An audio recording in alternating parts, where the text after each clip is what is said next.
En esta ocasión vamos a seguir con el relato que empezamos la semana anterior. Como ya sabéis, la semana pasada establecimos la idea de un relato y creamos una estructura muy básica para el mismo. Y lo que vamos a trabajar en la sesión de hoy es en el world building de esa historia. Por cierto, que si no habéis visto el vídeo de la semana pasada, os lo dejaré por aquí para que podáis empezar desde el principio. Entonces, como he dicho, en este vídeo vamos a trabajar en el world building. Este es un arma de doble filo y se tiene que trabajar bien, porque pese a que en las dosis correctas nos puede ayudar a enriquecer la historia, si nos pasamos de vueltas también nos la puede destruir. Así que no me enrollo más, tiro la intro y empezamos.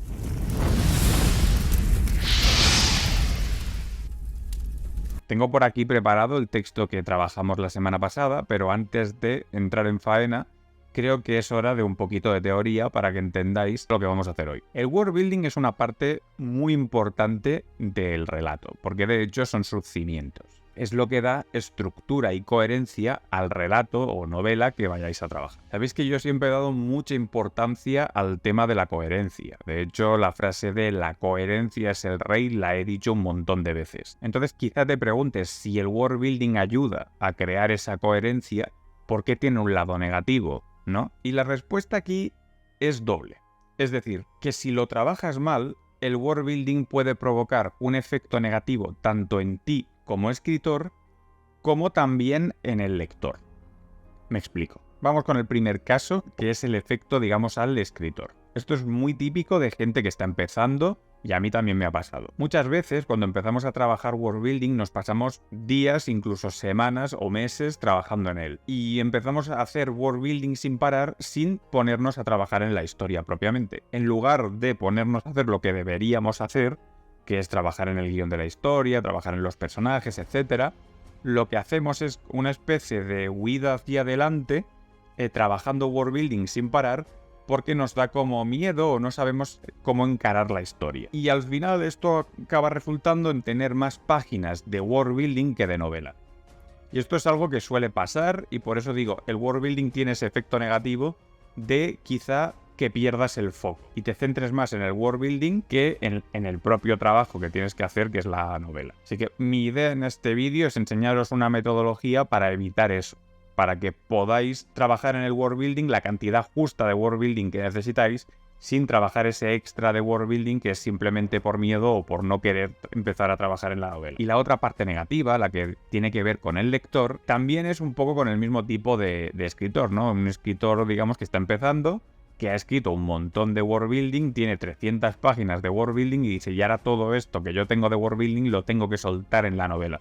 Y empieza a escribir sin parar, metiendo datos que a lo mejor al lector pues no le importan o que no son relevantes para la trama, pero tú le vas metiendo world building porque lo tienes hecho. Y eso también es algo negativo porque puede destruir el ritmo de una historia, puede fastidiar bastante esa experiencia del usuario, del lector en este caso, que está disfrutando de la historia. Y aquí un inciso, a mí algo que me jode un montón de los animes es que tú estás en una historia súper guay, que te están contando pues una trama, la que sea, y en mitad de la trama te ponen un flashback de cuando él era pequeño, no sé cuántos, te va contando la hostia, que te importa un huevo en ese momento, tú lo que quieres es a ver cómo avanza la historia, pero ahí te están metiendo como ese, vamos a decir, world building, esa construcción de personajes que quizá de otra manera te hubiese entrado bien, porque la historia en sí puede que no esté mal, pero que en ese momento te está fastidiando el ritmo de la historia, ¿no? Porque ya venía con un ritmo, con un avance interesante, y ahí te ha metido esto y te ha fastidiado. Pues esto básicamente es a lo que me refiero. No metas world building por meter. Mételo cuando es relevante, mételo en diálogos, mételo en experiencias que tienen los personajes, pero no lo metas por meter simplemente por hacerte el guay de que mira, tengo todo esto escrito. Al lector le importa una mierda el esfuerzo que tú hayas hecho para sacar la historia. Lo único que le importa es disfrutar de esa historia. Así que no le metas relleno a la hora de contar la historia simplemente porque lo tengas hecho. La idea es que un buen world building tiene que ser invisible. Es decir, tiene que aportar la información justa al lector sin que el lector se dé cuenta que le estás metiendo world building. Eso es lo fundamental. Por lo tanto, tienes que tenerlo hecho, tienes que tú saber las reglas internas por las que funcionan tu historia, pero el lector no tiene que tampoco tener como esa sensación de, vale, aquí me están metiendo relleno, me están metiendo trasfondo simplemente para que yo me entere. O sea, esa sensación de, vale, aquí hay explicación, eso no lo tiene que tener el lector. Tiene que tener esos datos, pero tiene que meterlo de una manera integrada con la historia y con el ritmo de la narración. Todo esto lo vamos a ver pues, con ejemplos cuando vayamos desarrollando esta historia, ¿no? Quizá en futuros vídeos. Pero es importante que entendáis este papel del world building, de que es algo relevante para vosotros, pero que no tenéis que darle la chapa al lector. Así que con esto dicho, ya hemos acabado la teoría, vamos al lío, saltamos al ordenador. Pues nosotros partíamos de esta base, como veis, nada muy desarrollado, pero lo suficiente para poder acotar nuestra historia. Ahora con esto lo que tenemos que hacer es plantear las preguntas oportunas. Es decir, la IA ha escrito esto, pero en la forma en la que está escrita tiene más agujeros e incoherencias que los anillos de poder. Así que nuestro trabajo, en primer lugar, es hacer las preguntas adecuadas para señalar esas incoherencias. Para acelerar un poco el proceso, yo ya he planteado todas estas preguntas y las tenéis aquí. Entonces, ¿aquí qué he hecho? Pues he planteado preguntas que para mí son relevantes para la historia. Preguntas como, ¿cuál es la estética y la tecnología actual del mundo? Esto me interesa para saber un poco con qué elementos puedo jugar. La idea de estas preguntas es básicamente eso, saber cuáles son las herramientas que yo dispongo a la hora de poder montar la historia. Entonces, ¿qué me he preguntado? Pues eso, esta estética que se refiere básicamente, es un mundo de fantasía, esto lo sabemos, pero es medieval, es renacentista, es steampunk, ¿cómo es este mundo de fantasía? A esto me refiero en cuanto a estética. Y la tecnología pues va un poquito de la mano, ¿no? Es decir, si es medieval, la tecnología será una, si es steampunk, la tecnología será diferente. Entonces esto es una cosa que me interesa porque también definirá mucho cómo los personajes o los protagonistas van a encarar la historia. Luego, ¿qué más preguntas tengo? Hay distintas razas en este mundo de fantasía. Puede ser un mundo de fantasía tipo Juego de Tronos en las que apenas hay razas, es decir, en Juego de Tronos no hay elfos ni hay nada así. O puede ser tipo Señor de los Anillos o The Witcher o todo esto que hay bastantes razas. Y luego, ¿qué relación hay entre ellas? Es decir, ¿hay odios raciales o no? ¿Se quieren? ¿No se quieren? ¿Cómo funciona la cosa? Luego, ¿qué tipo de magia existe? Entendemos que hay magia porque hay una de las protagonistas que es una bruja. Por ende, si es bruja, tiene que haber magia. Pero, ¿cómo es esta magia? Misterio, no lo sabemos de momento. Y cómo funciona esta magia también muy importante. ¿Cuáles son las reglas de esta magia? Claro, aquí podríamos entrar como a lo que habla Sanderson de la magia blanda y la magia dura. En este caso es un relatillo, o sea que si es magia blanda me funciona igual, pero como mínimo alguna coherencia, un hilo conductor de esta magia tiene que existir. Por tanto, eso sí que lo quiero saber. Entonces, luego, más preguntas. ¿Cuál es el papel de los hechiceros? Ya hemos dicho, y eso lo planteamos la semana pasada, que quizás los hechiceros tuvieran un papel relevante en el pasado, pero que actualmente pues estén como muy relegados, no existan, o sean como una reliquia del pasado, algo, ¿no? Y por eso pongo aquí esta segunda pregunta de cómo eran en el pasado y cómo son actualmente, ¿no? Para profundizar un poco en esa idea. ¿Qué es la criatura? Obviamente el relato se centra en torno a una criatura que despiertan y tal, pues quiero saber más datos de esta criatura, qué poderes tiene, cuál es su objetivo. Como veis, preguntas que van todas relacionadas, por eso están en la misma línea. ¿Y quién la ha encerrado? Es decir, esta criatura estaba en un templo, que es luego la arqueóloga esta, que la despierta. ¿De qué manera ha llegado a suceder todo esto, no? Luego, otro tema muy relevante para la trama es la luna roja. De hecho, el título es la luna roja. O sea que ahí esto también es relevante. Tenemos que saber qué es este fenómeno de la luna roja y qué propiedades tiene. Es decir, qué cuestiones, aparte de pues despertar a este bicho, tiene la luna roja, provoca algún efecto en el mundo con las criaturas o no, o simplemente qué es, ¿no? Este efecto. Y luego, pues básicamente, trasfondo de las dos protagonistas, ¿no? Helena Marlowe, que es la arqueóloga, y Nora, que es la bruja. ¿No? Un poquito de trasfondo de esto. Esto es lo que nos hemos preguntado. Y con esto, teniendo estas preguntas contestadas, que por cierto estas preguntas las tenéis que sacar vosotros, no hay IA que os vaya a dar esas preguntas, porque básicamente esto parte un poco de la sensibilidad que vosotros tengáis a la hora de plantearos la historia y de ver esos agujeros. Esto es un poco como cuando dibujáis el tema de tener el ojo, ¿no? De saber ver los defectos en las ilustraciones que hacéis.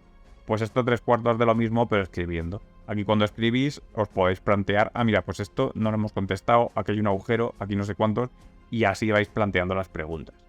En este caso, a la hora de escribir, es, creo, más importante saber hacer las preguntas adecuadas que saberlas contestar, porque para contestarlas vamos a utilizar una IA, pero para plantear las preguntas, ahí ya no, eso lo hacéis a pelo porque realmente tenéis que tener, como digo, esa sensibilidad para poder plantearos esas preguntas, ¿no? Entonces ahora lo que vamos a hacer es coger estas preguntas y pasarlas por un GPT, que también ya tengo creado, pues también para acelerar el proceso, ¿no?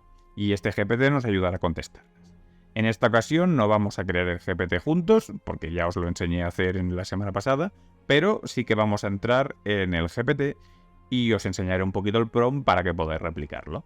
Este es el GPT, como veis, bueno, lo tengo aquí creado. Una cosa que podéis hacer, que esto no os lo conté la semana pasada, es una vez tenéis el GPT, que este ya estaría listo para utilizar, y aquí ya podríamos empezar a utilizarlo. Si os vais aquí, que es el nombre del GPT, y os vais a editar GPT, os devuelve a esta pantalla, que es, digamos, la que vimos la semana pasada, en la que os explicaba cómo montar el GPT, ¿no? Entonces aquí tenéis el prompt y vamos a verlo. Aquí, como veis, el prompt es un poco diferente que la última vez, pero vamos a ver un poco qué es lo que pone, ¿no? Eres un creador de contexto para novelas y relatos. Hasta aquí darle un poco es la función, que eso siempre un poco a la hora de empezar un prompt tendréis que hacer esto, darle un poco el objetivo. Cuando el usuario te diga que quiere pulir una historia, lo primero que debes hacer es pedirle el contexto general de la misma. ¿Qué es esto? Esto significa que antes de empezar a contestar las preguntas, para que el GPT pues sepa un poquito de qué va, le vamos a dar la misma información que tenemos nosotros. ¿Y cuál es esa información? Pues básicamente esto.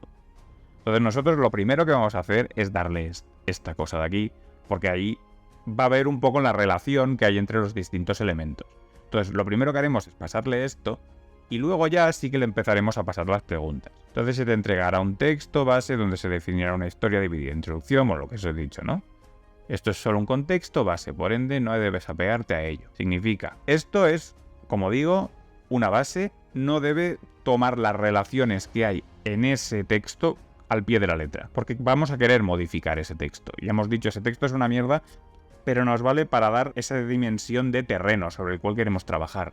Pero hay cosas de ese texto que no van a acabar en el texto final. La relación de los personajes, a lo mejor, o cómo se va a desarrollar la historia, eso lo queremos cambiar. Junto a este texto puede venir unas acotaciones, es decir, que vosotros podéis decir, pues mira, de este texto, por ejemplo, una cosa que yo quiero cambiar es el hecho de que Elena y Nora no se conozcan al inicio de la historia. Quiero que ya estén juntas desde el inicio. ¿Por qué? Porque me parece, como la progresión de la historia es un relato de 30 páginas. Si metemos una trama en la que Elena tiene que conocer a Nora, hacerlo de manera coherente, que hayan tensiones entre ellas, y luego tal, solo eso ya se nos lleva a las 30 páginas. Entonces, para acortar todo esto y poder ir más al grano en la historia, que es básicamente, hemos despertado a este bicho, vamos a encerrarlo nuevamente, y podernos centrar en básicamente la historia, que es la investigación que existe en a ver cómo podemos encontrar la manera de volver a encerrar a este bicho, toda esa trama de que Elena conozca a Nora ya la vamos a tener resuelta antes de empezar la historia y ya empiezan la historia juntas. Entonces ya a partir de ahí, pues ya nos hemos ahorrado esa parte, ¿no? Algo que quiero cerrar aquí, pues lo que os decía aquí. Eso le podría poner una acotación. Oye, mira, que aunque aquí ponga que se tienen que conocer, ya vienen conocidas de casa. Pues punto. Y estas tienen más peso que el texto que le he entregado en primer lugar. No, básicamente, las acotaciones que yo le diga, es decir, el hecho de que Nora y Elena se conozcan, tiene más peso que el texto que yo decía ahí, que se tienen que conocer. Una vez tengan todos los textos externos para poder analizarlos, entendiéndoos, pide cuáles son las cuestiones que quiere el usuario que desarrolles. Pues esto, una vez entiende el contexto y las anotaciones que le hemos dado, pues lo que tiene que hacer es empezar a contestar las preguntas que ya hemos planteado, que son las que acabáis de ver. No desarrolles nada que no se den en preguntas concretas. Esto es importante ponerlo porque el GPT se suele ir por las ramas, a veces se le va la castaña y empieza a desarrollarte cosas que ni tú le has pedido ni a nadie le importan, pero empieza a hacerlas porque sí. Entonces es importante decirle, no te flipes. Las acotaciones que se te entregan al principio son solo una guía de cómo debes actuar, pero no debes crear nada hasta que no se te planteen cuestiones concretas. Es decir, yo te paso texto para que tú lo tengas, digamos, en tu background, pero yo no quiero que hagas nada, no quiero que te pongas, que te flipes o que cuentes nada. Yo lo único que quiero es que tengas esa información, para que luego cuando desarrolles lo hagas con un criterio. Entonces luego el usuario te entregará cuestiones de una en una. Es decir, nosotros las preguntas estas que hemos planteado las vamos a plantear de una en una. Te plantearemos esta pregunta. Cuando esta pregunta la tengamos bien y la tengamos resuelta y estemos contentos con la respuesta, vamos a pasar a la siguiente. Esta de aquí. Muy bien. Luego, vamos a por la siguiente, esta de aquí. Vamos a ir de una en una. Aunque aquí lo tengamos así, parece que vayan todas juntas, pero vamos a ir de una en una. Entonces aquí es lo que le planteamos. Entender lo que se te pregunta y dar una respuesta detallada a dichas cuestiones. Evita los clichés a la hora de contestar. Eso también es verdad. Digo, la IA suele ser muy perezosa en este sentido y no se suele comer mucho el tarro. Y te suelta el primer cliché que tiene dentro de su base de datos. No quiero eso. Entonces, básicamente, cúrratelo un poco, ¿no? Buscamos respuestas originales e imaginativas, así que evita los tópicos y las respuestas más evidentes. Lo mismo. Contesta lo mejor posible y evita enrollarte en exceso. Seguimos en la misma línea. Conozco cómo funcionan estas inteligencias artificiales, por eso le digo que no vaya así, que es un poquito su naturaleza, pero que lo intente evitar. Buscamos respuestas cortas pero efectivas. O sea, es decir, nuevamente, aquí lo único que queremos son ideas. No queremos que nos desarrolle nada. Por lo tanto, danos las ideas. Con esas ideas nosotros las acabaremos de pulir y ya está, y con eso ya tiramos. Una vez des tu respuesta, pregunta al usuario, lo mismo que hicimos la última vez, ¿no? Una vez nos da la respuesta, nos pregunte, oye, ¿esto que te he dado te va bien? ¿Quieres cambiar algo? No sé qué. Entonces nosotros trabajaremos un poco esto y tal. Si la respuesta es afirmativa, es decir, que a nosotros nos parece guay lo que nos ha enviado, pues venga, para adelante, la siguiente cuestión. Si no, pues lo trabajamos, lo corregimos y hacemos lo que haya que hacer para que esa respuesta sea correcta y poder pasar al siguiente punto, ¿no? Y repite este procedimiento hasta que ya tengamos todas las respuestas a las preguntas que tenemos planteadas. Bien, pues ahora lo que vamos a hacer es pasar una a una las preguntas que ya teníamos escritas, que la IA nos las conteste y sobre su respuesta modificar o no lo que nos diga, e ir avanzando hasta tener el documento completo. Vamos a hacer la primera pregunta juntos. Entonces vamos a venir aquí, le vamos a decir esto, que por cierto es una pregunta que ya tenía establecida de base para que, digamos, es como un starter. ¿Ves? Como sabe cómo funciona, te dice, perfecto, por favor, compárteme el contexto. Entonces aquí le vamos a dar el contexto de la historia, que es básicamente esto. Te lo vamos a decir, aquí tienes el contexto. Punto, no le voy a poner nada más, simplemente esto. Aunque ya hemos dicho que hay cositas que quería cambiar yo de esta trama, de momento no las voy a poner, ya las pondré cuando acabemos todo. ¿Ves? Entonces aquí él ya entiende lo que tiene que hacer. Entiende, esto es el contexto, perfecto, lo tengo asumido. ¿Cuáles son las preguntas? Y ahora aquí ya te empiezo a pedir preguntas. Sí, que lo que vamos a hacer es coger la primera pregunta, que es esta de aquí, y boom, se la pegamos aquí y para adelante. Algo interesante, y por si no lo sabíais, es que estos textos que nos hace el ChatGPT puedes pedirle que te los lea. Entonces aquí tienes este icono que si tú le das, te lee el texto. Para establecer una estética y tecnología coherentes con la historia de Elena y Nora, podrías considerar una fusión de elementos históricos y fantásticos en un contexto contemporáneo o ligeramente futurista. Aquí tienes una propuesta. Estética. El mundo en el que Elena y Nora habitan fusiona arquitectura gótica con toques de diseño moderno, creando un contraste visual entre lo antiguo y lo nuevo. Esto refleja la coexistencia de la magia y la tecnología. Las ciudades tienen áreas donde los rascacielos de cristal y acero se mezclan con antiguos edificios de piedra cubiertos de enredaderas y plazas públicas que sirven como puntos de encuentro para mercados tanto tecnológicos como mágicos. La naturaleza juega un papel importante, con parques y bosques dentro de las áreas urbanas que actúan como santuarios para criaturas mágicas y donde ocurren rituales ancestrales. Tecnología. La tecnología del mundo es avanzada, pero integrada con elementos mágicos. Los dispositivos electrónicos como teléfonos y computadoras pueden interactuar con artefactos mágicos. Por ejemplo, un smartphone puede tener una aplicación para detectar hechizos o una interfaz que permite la comunicación con entidades no corpóreas. Los transportes incluyen coches eléctricos que flotan ligeramente sobre el suelo y trenes rápidos energizados por cristales mágicos que recorren la ciudad y las áreas rurales. La medicina combina técnicas modernas con curación mágica, permitiendo tratamientos más efectivos y rápidos. Esta combinación no solo enriquece el trasfondo de tu narrativa, sino que también permite mucha flexibilidad en la trama, facilitando la integración de diversos conflictos y soluciones tanto tecnológicas como mágicas. ¿Te parece adecuada esta visión para tu historia o hay algún aspecto que quisieras ajustar o expandir? La verdad es que plantea algo interesante. No es la idea que yo tenía en mente. O sea, el rollo gótico sí que lo tenía en mente, pero iba más hacia algo, quizá no medieval, pero sí como mucho victoriano. Meterlo así en plan tecnológico, sci-fi y tal, es una idea interesante, realmente podríamos ir por ahí, pero bueno, lo importante aquí es que entendáis un poco cómo funciona todo esto. Yo voy a ir trabajando ahora las preguntas una por una y cuando las tenga todas resueltas, pues volvemos y os enseño los resultados y lo comentamos. 2000 años más tarde. Vale, pues ya han pasado más o menos unas 2-3 horas desde que lo dejé y ya ha acabado el resultado. Vamos a saltar al ordenador y ya os voy enseñando un poquito cómo ha quedado la cosa. Muy bien, pues aquí estaría, como veis, son 12 páginas ahora y antes solo era una. O sea que son 11 páginas de world building, lo cual es bastante.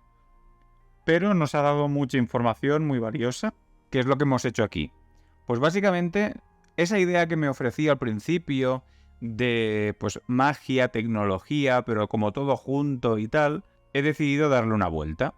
Entonces, básicamente lo que hemos hecho es que la magia era como el principal motor del mundo hasta que la tecnología superó la magia.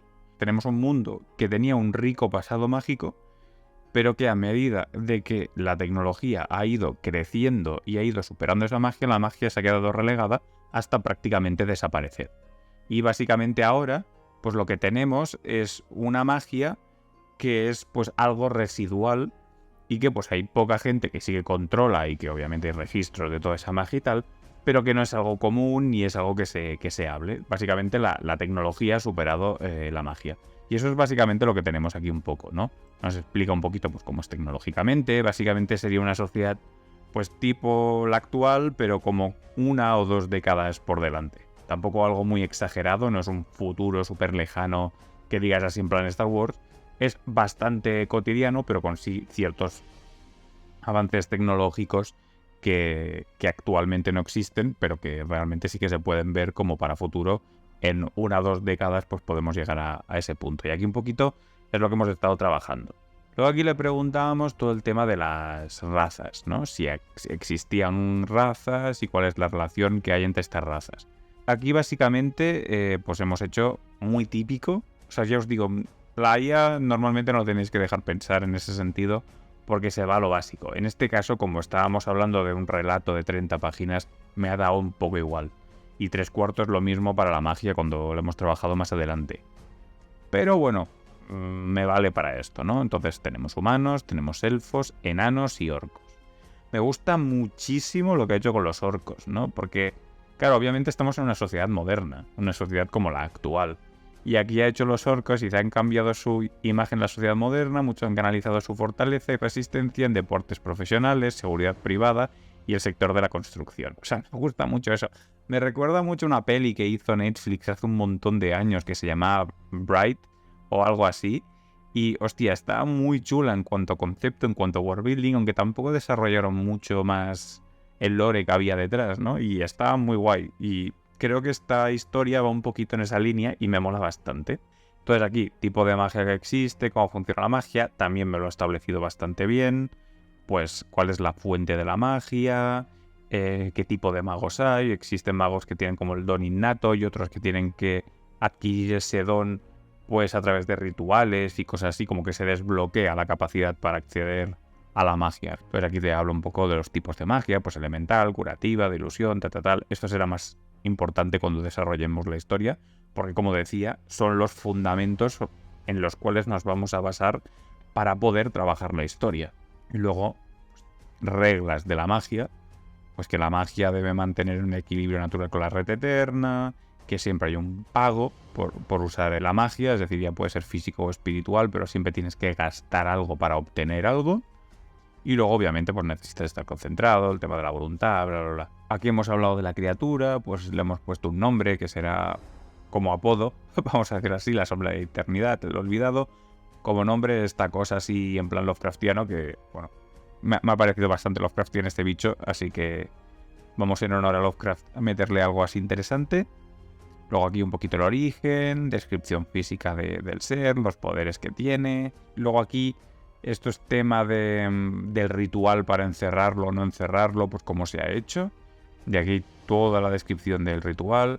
Luego aquí también te explica qué artefactos se utilizan para el ritual, que luego serán importantes a la hora de la trama, porque las protagonistas tendrán que ir a buscar estos artefactos para poder encerrar al bicho. Aquí hablamos un poquito más de la luna roja, qué es, por qué se produce. Aquí te dice, bueno, pues eso es una luna que se alinea con una estrella roja y por eso con esa alineación pues hace que la luna adquiera este tono carmesí, la frecuencia, es decir, esto bueno, sabemos que sucede cada 50 años. Ahora también sabemos que la luna roja dura básicamente una semana. Lo que pasa es que sus efectos son más intensos durante la medianoche de uno de los días en concreto. Y aquí me ha hecho algo muy guapo, que básicamente es las fichas de los personajes. Yo le he dado varios datos de cada uno de los personajes. Básicamente aquí ya sabíamos el nombre. Sabía, en este caso le he dicho que quería que fuera humana y obviamente la profesión la tenía. O sea que básicamente tenía esto de aquí. De aquí se ha inventado la edad, 35 años, y pues me he inventado aquí un perfil que es una maravilla. Hay ciertas cosas que las ha hecho mal. Por ejemplo, aquí en este caso, el instituto me ponía que era el Instituto de Londres. Le he dicho, hombre, Londres no, porque aquí no hay Londres, estamos en un mundo de fantasía. Entonces ahí sí que me ha podido cambiar, pero vamos, que me ha hecho una descripción de puta madre de este personaje, que básicamente es Lara Croft. Y luego aquí también se ha inventado idiomas que habla. O sea que, y encima diciendo, no, este idioma es complejo, está asociado a estas cosas, o este otro idioma. O sea que te da ese contexto, está súper guay esto. Y aquí, por ejemplo, con Nora ha hecho lo mismo. En este caso no teníamos el apellido, se lo ha inventado. Este caso sí que yo le he dicho que quería que fuera una elfa, porque me la vería así. También le he dicho que quería que fuera así en plan gótica de aspecto. Y pues perfectamente ha seguido estas directrices que yo le había dado y se ha inventado pues un perfil de puta madre. Así que como veis es una herramienta que nos sirve muy bien para poder tener ese trasfondo, esas herramientas que necesitamos para poder escribir. Y el siguiente paso es, con todo esto, y teniendo más o menos la estructura del relato, que eso lo tenemos claro, Elena despierta al bicho, ella y Nora tienen que ir a buscar las reliquias, bueno, investigar y buscar las reliquias para volverlo a encerrar, y luego hay un enfrentamiento final en el templo donde lo encierran. O sea, básicamente esa es la estructura esencial de la historia. Luego, obviamente, habrán subtramas y cosas así. Tampoco vamos a hacer muchas subtramas, pero sí que obviamente cada, digamos, búsqueda de cada artefacto será una aventurilla en sí mismo, ¿no? Y tendremos que trabajar un poquito esto, a lo mejor algún contratiempo hacia el final para hacer la historia más interesante. También jugamos con el timing porque tenemos que la luna roja es como el tema de que tienen que hacer el ritual en una fecha específica, porque si no la hacen en ese punto, entonces tienen que esperar 50 años para volver a encerrar a este bicho. Y claro, tener este bicho que va robando almas y la esencia vital de la gente, tenerlo suelto durante 50 años, pues a ver, no es un plan, digamos, como muy inteligente. Entonces tenemos todo ese tema, esa prisa hacia el final, y ponerle algún contratiempo ahí para que, hostia, parezca que no llegan, pues también añade emoción al relato. Así que algo tendremos que hacer en ese sentido, pero eso ya lo iremos viendo en el próximo vídeo. Por ahora tenemos los elementos. Este documento que os acabo de enseñar con todos los puntos lo vamos a utilizar para poder retroalimentar a la IA. También lo vamos a ver la semana que viene. Así que bueno, lo vamos a dejar aquí por ahora. Espero que hayáis aprendido sobre worldbuilding, que entendáis un poco cómo funciona y cuál es su papel dentro de la narrativa. Que no le deis demasiadas vueltas a la hora de escribir. Como veis, yo he escrito esas 11 páginas. Quizás sea demasiado, pero bueno, a mí me gusta tener detallitos para poder luego trabajarlos, y ya veréis más adelante, cuando sigamos trabajando en esta historia, que todos estos detalles que tenemos los vamos a poder usar para enriquecer la trama. Pero tampoco vayáis más allá de eso. Como veis, yo tenía unas preguntas básicas que hemos establecido al principio y me he centrado en eso. Más allá de todo eso, puede que sea relevante mientras vayamos escribiendo, pero lo resolveremos en ese punto cuando tengamos esa necesidad. Pero no vamos a expandirnos más allá de lo necesario. Así que mantenerse concisos, responder las preguntas fundamentales, tener esa información es lo básico, no vayáis más allá, y a partir de ahora lo que toca es trabajar. Así que recordad que cualquier duda que tengáis o cualquier cosa que queráis que explique mejor o más detalladamente, me la podéis poner en los comentarios y haré un vídeo explicando todo eso. Y ya que estamos, pues dadle un like al vídeo y suscribiros al canal si todavía no estáis suscritos. Nada más, nos vemos la semana que viene. Adiós.